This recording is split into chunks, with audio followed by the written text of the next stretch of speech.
line not happy about either their formation or the play call. Whatever the case, he's going to call a timeout. And with halftime on the horizon, they'll be out of timeouts from here forward. Shift together here from the D-line. Now Ryan on second down. And this is caught for a Falcon touchdown. Julio Jones. 2 catches, 2 touchdowns here so far. And the Falcons will add on to their lead.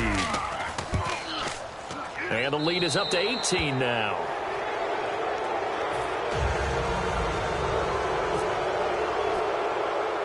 Now after the touchdown, it's Bosher to kick it away.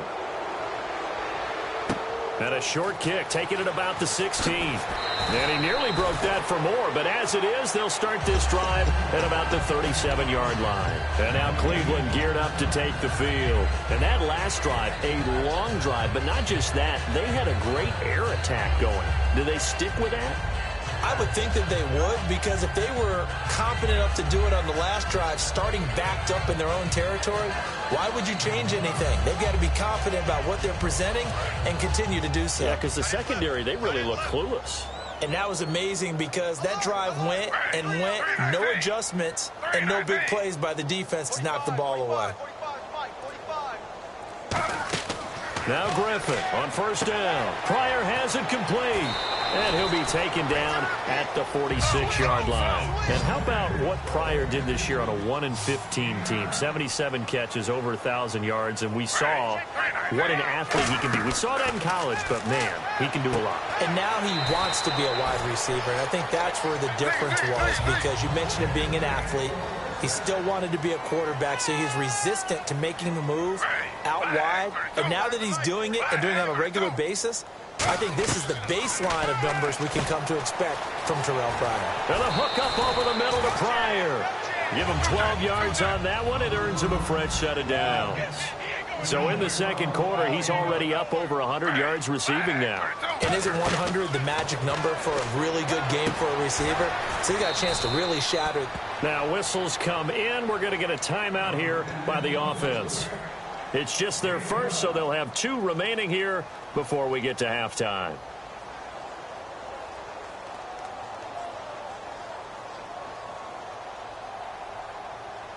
And the next snap coming inside the red zone here.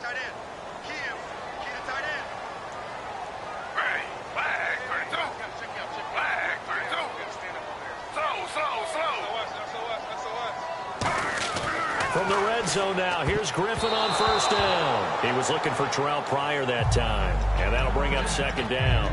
All defenders get tired of hearing about their lack of hands and why they're playing defense instead of offense. But in this situation, it was the hands that made the play. Batting the ball away on an attempted touchdown pass, excellent job, way to knock it down. And that one was relatively easy to see. I noticed that from up here. Yeah, it doesn't take a whole lot, does it? Sometimes you get multiples. What I always love on these offsides is when each side points at the other. Hey, you did it. No, you did it. They deciphered that one correctly.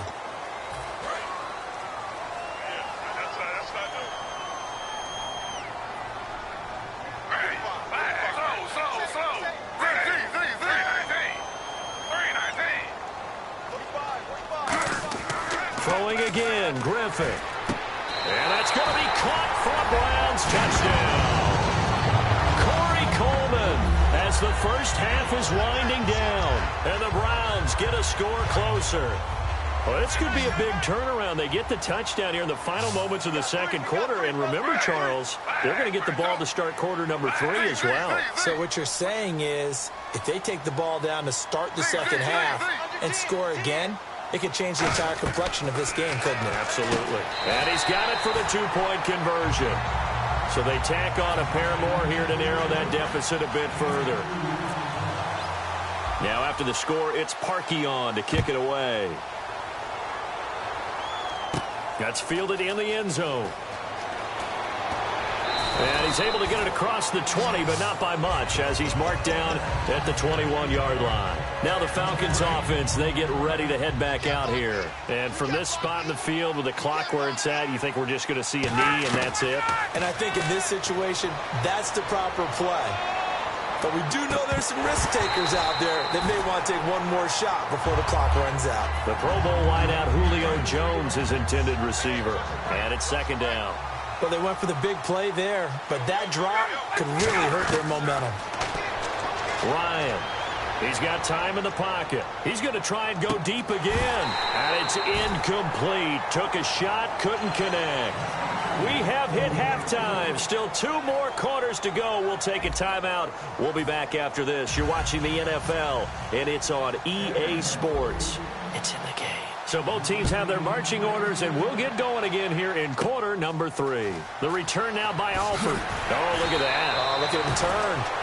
And he'll take it past the 25 and up to the 28-yard line. Here's the Browns offense now getting set to start off this third quarter. They have the ball here for the inaugural drive of the second half. Pretty big deficit, though. We'll see what adjustments were made in that locker room. And I never want to make something more important than it actually is, right? I don't want to create more hype than what is there. But you're going to do that? I'm doing it, though. This is a really important drive. And we often talk about teams scripting plays to start a game. A lot of them script to start the second half, too. And they're scripting something that they expect to get them into the end zone and back into this game. We'll see if that... He's got a man complete. A gain of 39 that time. A great job pulling that one in from a guy, as we know, who can really blaze. He's got a lot of speed. And that speed can work for him so many different ways. Sometimes he just takes off and goes and just runs past people. Sometimes you get people to back off so far that you can catch everything underneath. But still... Now look out, Griffin hit, and nothing but daylight ahead. And this is going to be brought back. It's a scoop and score for the Falcon TD. The offense, they've had some sloppy moments. Sloppy there again on that one, and it could be the backbreaker. From a defensive perspective, if the offense is going to be sloppy, you've got to take advantage of that. And that's what they've done all game long.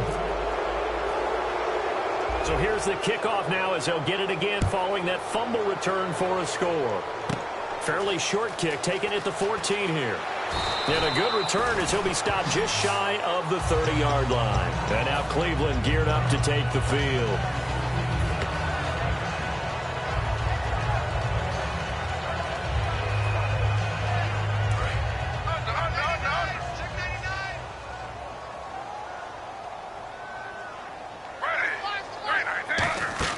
They go play action here on first down. He's got time. He's going to loft one deep left side here. And that one falls incomplete. Looked like he might have had position there, but he couldn't hold on it at second down. On every offensive coordinator, every play caller sheet, they have about 5 or 6 plays per game that they call shot plays or big plays. And you don't get many opportunities to dial them up. And they just did. And they drop it with a great chance to make a big play. That's going to hurt. He got 29 yards that time. Sometimes it's hard to believe, but there are times this game is about patience, isn't it? Has had the game he expected, but that run there, that may get him going. I was just going to say, maybe that gives him a little juice, because you're right, he struggled, especially in that first half. Yeah, and I know the great ones always think to themselves, just hang in there. I'm just one big carry away from busting this open. That's a good start for him. Looking to speed things up here, going with some tempo.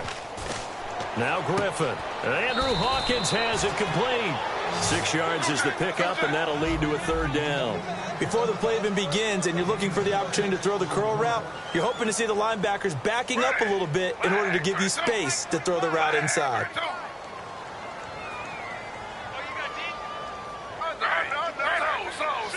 So third down, and the Falcons going with a dime. 6 defensive backs. Now this is brought in by Pryor. They give him 27 yards on the third down conversion. And at this stage, down in the second half, looks like they just wanted to find a way to get it in the hands of their playmaker, and they did. I think you're exactly right. I don't think the coordinator's looking at his play sheet and trying to figure out which play will work well. He's trying to figure out how to get the ball to the playmaker that you just described. Looking down at that sheet, you find people plays, not necessarily X's and O's, and that's exactly what they did there. Give him 2 yards on that one. Second and goal now. And quickly, they get to the line. You got to be ready for anything when you play defense against this head coach. That is not something you'd expect to see here in the red zone, but it winds up getting him a few yards. And he can't corral it. Maybe a big missed opportunity there defensively in the end zone. And now third down.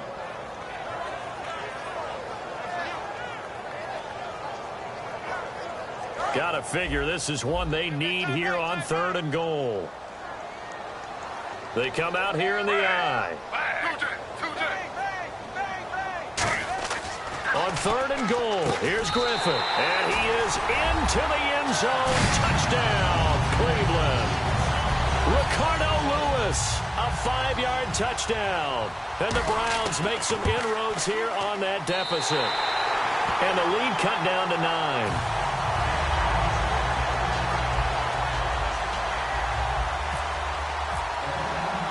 Now after the score, it's Parkey on to kick it away. This is fielded a couple yards deep. And he'll wind up about 4 yards shy of where he would have been if he had taken a knee, as they'll start at the 21-yard line. Here comes the Falcon offense now as they get set to take over here. They built a good first-half lead. Now they have a chance to add on to it. And what I'm thinking is that the offensive staff spent the entire halftime just working with them on, here's what we think they're going to do to attack us in the second half. Nice first half that we've had, guys, but be prepared for some change-ups. We're going to see them when we kick it off in the second half. See how they handle any adjustments that might be made defensively. Got to give some credit there defensively. They snuffed out that screen early on first down. Really read it well, didn't they? Because they didn't bring the pressure that they expected. They covered all the passing lanes. So once you see it break down as the passer, I think in this situation, you're either throwing it at the feet of your back to make sure no one picks it off, or you throw it away, throw it over the sideline. Don't try and freelance and try and make a bigger play. There's really no one else running a pattern that should be open.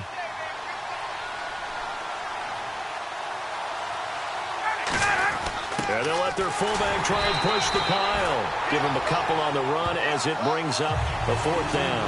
Partner, that's another short run there, and I think the easy thing is to look at them right now and say, let's get away from them entirely. Let's start throwing the football, but I don't think you ever entirely abandon the run. It helps set a tone for the game for you, keeps your offensive linemen feeling good about themselves, and it actually tamps down a defense's pressure because if you just throw it all the time, it's going to tee off with the pass rush. They'll run for it. It's Freeman. The 40, the 20, touchdown, Falcons. Devontae Freeman, 69 yards, and the Falcons will extend their lead.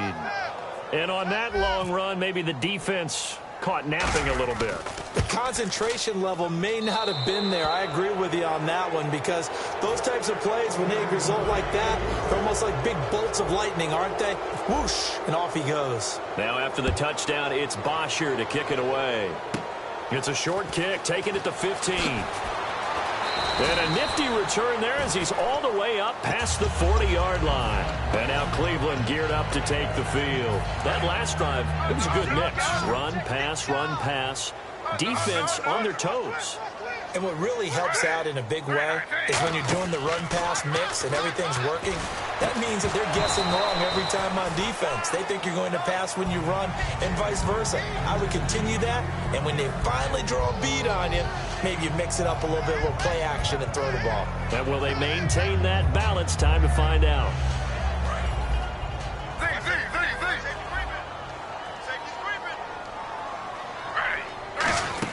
They'll run it now out of the gun. And he'll be brought down, losing yardage back at the 40. And they'll lose a yard that time, and that's going to lead to a third down. And they're going to speed things up here. On third down, Griffin. He finds Coleman. And he's got the first down before being taken down at the 46. He's such a good route runner. Shows it there on third down. Very proficient and a good pass. And you know what I've observed over the years in the NFL?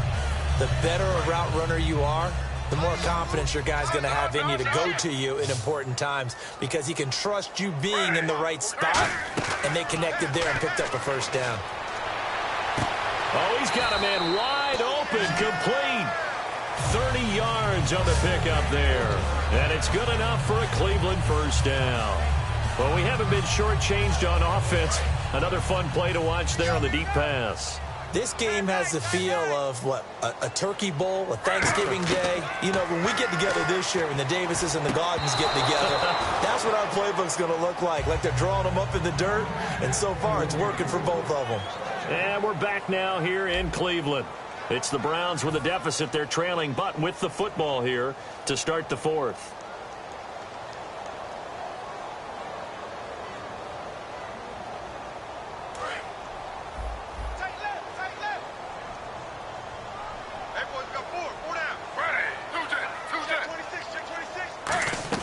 Second and 10 now. Griffin. This is complete to Hawkins. And he's able to work it here to the 8-yard line. 8 yards on the completion, but now they face third down. When you see zone defense and you know you've got a drag route on as your primary call, you've got to be really careful as a passer about how far you let your guy go because he might wander into some tough coverage. It's a 3-yard pickup, and that sets up a first and goal. And the offense moving quickly to the line. I don't know about you, but that almost felt like old-time football there. 3rd and 2 is not necessarily just a running down anymore. A lot of times they want to throw the ball. They went back to the roots and powered forward and got the first down. Now Griffin on second down. That's going to be caught at the 10-yard line. It's a loss of 4. Now third down. Time to give a little credit here. That was an excellent read by the guys on the defensive side of the ball. Oh, you're crediting your defense. Got to credit them on that one because they tried to fool them, right? Tried to trick them. Ran a screen, and they went to it and smothered it for a loss of yardage. And let's see 6 defensive backs out there. They're in the dime here on 3rd and goal. From the gun on 3rd down, Griffin. And this is going to be incomplete. The intended target was Corey Coleman. Now 4th down. And that was a nice play. He knocked it away, but obviously you want the interception in this situation. You want to take away any chance that they have any decision to make on 4th down. But things happen so quickly in the end zone in this compressed area of the field that you're just happy to knock it away and not allow a touchdown. And this is caught. Touchdown, Cleveland. Ricardo Lewis, 2 catches, 2 touchdowns here so far. And the Browns get a score closer. 4th and goal, and they found a way to throw it in the end zone for a touchdown. And these defenses, they just like 3 downs, get off the field. But here they had to go 4, couldn't get it done. A lot of the time, you're looking up and saying, okay, if I hold them for 3, at worst, I give up a field goal attempt. When they go for it, sometimes it really affects the defense because maybe they're not mentally prepared to go that 4th down. And he's able to get it across the 20, but not by much, as he's marked down at the 21-yard line. Atlanta now coming out on the field. And they will simply, Charles, be looking to duplicate what they did last drive when they were able to push it in for 6. And they hope it'll be that easy, right? To be able to take exactly what happened before, replicate it. They may have to make a few additional changes along the way because I'm sure the defense will make some adjustments, but they've got to have great confidence having scored the last time out. And in this situation with a lead 4th quarter, they're liking keeping the ball on the ground, I'm sure. That's just smart football, but you know the defense has to know it as well. They've got to stop them here. So now we're going to see that loading the box in a big way. 6, 7, 8, 9, whatever it's going to take, puts a little bit more pressure on your big offensive line. And that was a good collision right there. And I know this as a former defender. If you're playing linebacker, you're going through a checklist on every play on who you think's going to get the ball, where you think the ball's going to go. Rarely do you expect the fullback position to get it. And on that play, he did. So you got to steel yourself at that point because the contact is going to be strong. Big run here in the 4th as they continue to wear down this defense. And that's when the offensive line coach clicks onto the headset and says, head coach, offensive coordinator, let my guys fire out and hit people. We're wearing them down. Let's finish them off with the running game. They come out here in the eye. And power running here down to the 6-yard line. 8 yards on the pickup, and now they'll have some options on 2nd and short. Well, they'll take that every time with a lead. 1st down, 4th quarter, getting 8 yards. You love that. They will take it, and you have to ask the defensive guys, why did you give it? I mean, you know the situation. You're down, have to stop them, have to get the football back, but 8 yards on first down puts them back on their heels. Like any team, they would have loved to have had more yards on that run, but it looks like they just want to get to the 2-minute warning and see what they want to do after that. And this will probably be the final play before the 2-minute warning.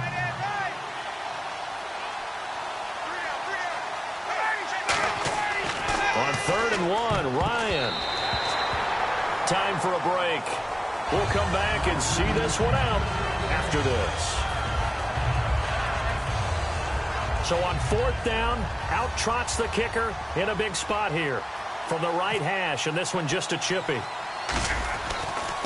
And the kick for the 41-year-old is up and good. And that will stretch the lead up to 13. So they settle for just the 3 there, but clearly anything helps when you're trying to salt one away here in the 4th. Without a doubt, I think a touchdown would have been the final nail.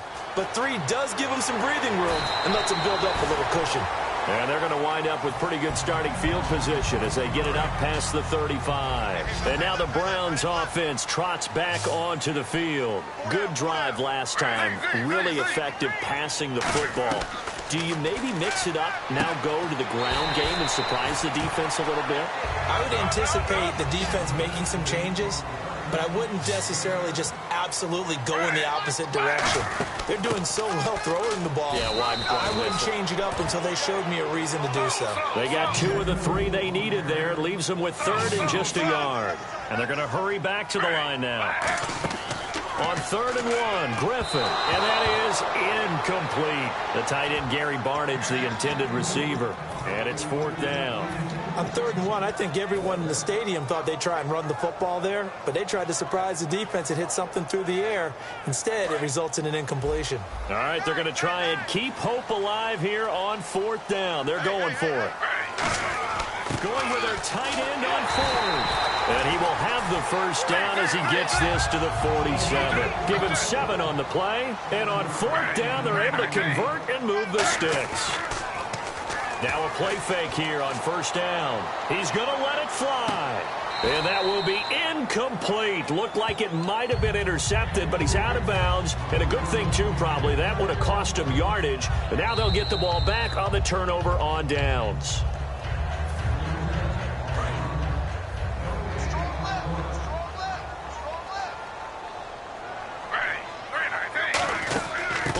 A tight end carry.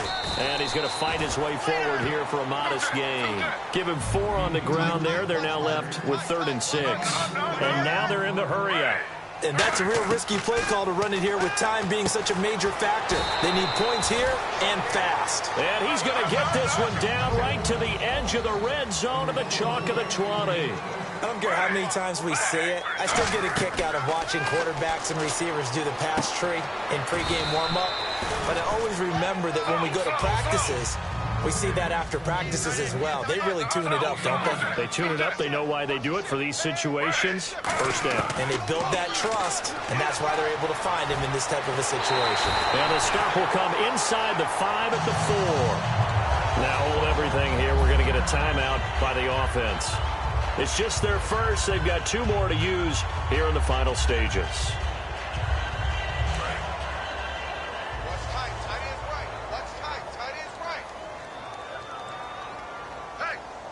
They come up in an offset eye.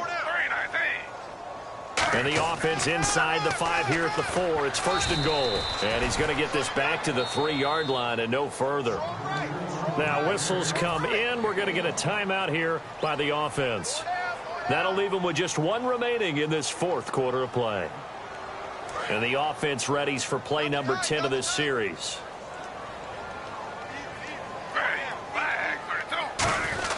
They're going to run this with a tight end.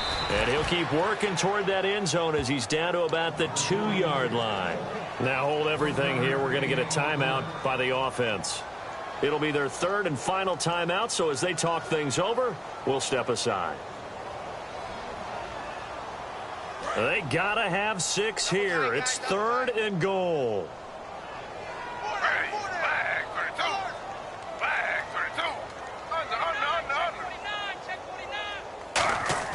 Third and 2, now Griffin. And this is intercepted, and that should do it. A great read, and it's picked off. And a big turnover there as his guys will get the football back. And the Falcons now making their way back out onto the field. The clock cannot be stopped here. Defense can't do anything. So kneel it down, take it home.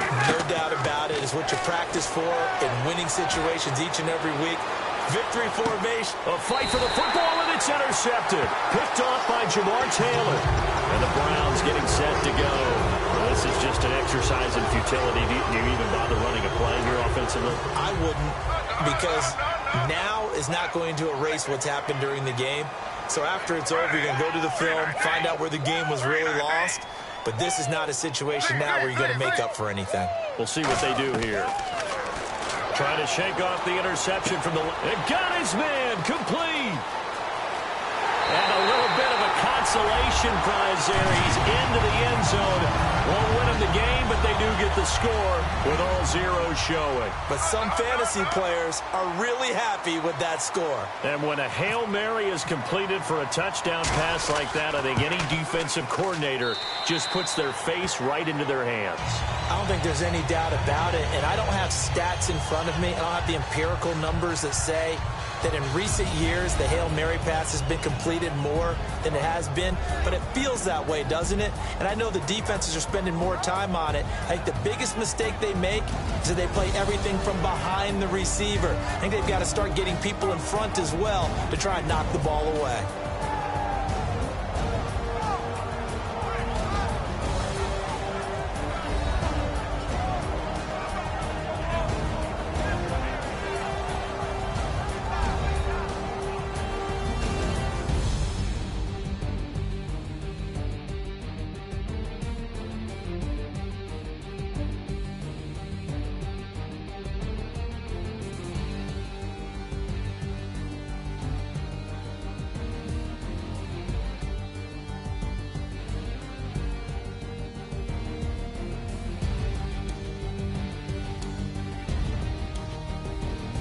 So that'll do it for us. For my partner, Charles Davis, and all the hard-working men and women on our crew, I'm Brandon Gaudin. You've been watching the NFL right here on EA Sports.